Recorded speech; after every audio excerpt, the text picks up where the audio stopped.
राणा म्हणून ज्यांची ओळख आहे, संत गजानन महाराज यांची पालखी सध्या सोलापूर जिल्ह्यात दाखल झालेली आहे। आणि सध्या ज्या ठिकाणी सेवाधारी असेल, टाळकरी असेल किंवा वारकरी असेल यांचा जो मुक्काम आहे त्या मुक्कामाच्या ठिकाणी आहे।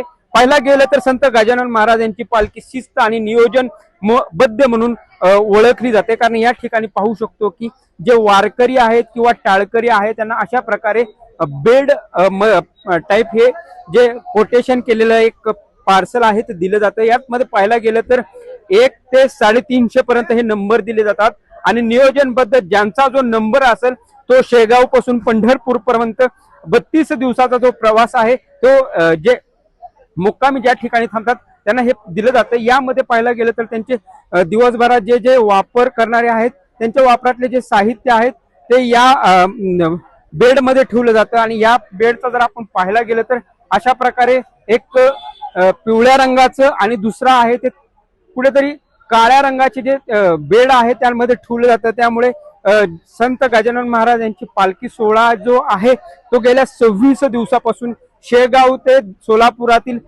जे उळे कासेगाव आहेत यामध्ये चालत आलेले आहे। आणि अशा प्रकारे जे नियोजनबद्ध कार्यक्रम आहे तो आपल्याला या ठिकाणी दिसतो, कारण पाहायला गेलं तर संपूर्ण जे 700 वारकरी, टाळकरी आणि सेवेधारी आहेत त्यांना विविध कामं आहेत ते वाटून दिलेले आहेत। जे सेवेकरी आहेत ते पूर्णपणे असे जे सेवा देण्याचं काम करतात आणि टाळकरी जे आहेत पूर्ण वेळ म्हणजे दिंडी चालू झाल्यापासून ते मुक्कामी जाईपर्यंत टाळकरी हे आपलं टाळ वाजवण्याचं काम करत असतात। आणि जे वारकरी आहेत ते हातात विणा घेऊन किंवा हातात पताका घेऊन किंवा जे पांडुरंगाचा जयघोष करत विविध जे मुक्कामाचं ठिकाण आहे तिथपर्यंत जात असतात।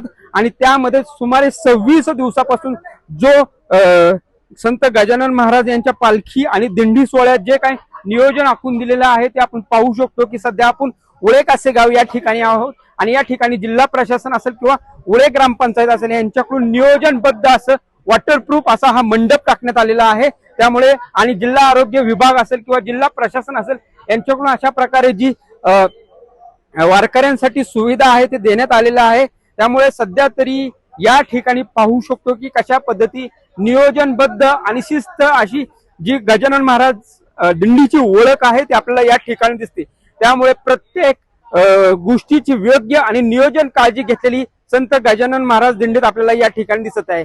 प्रीतम पंडित, न्यूज 18 लोकमत, सोलापूर।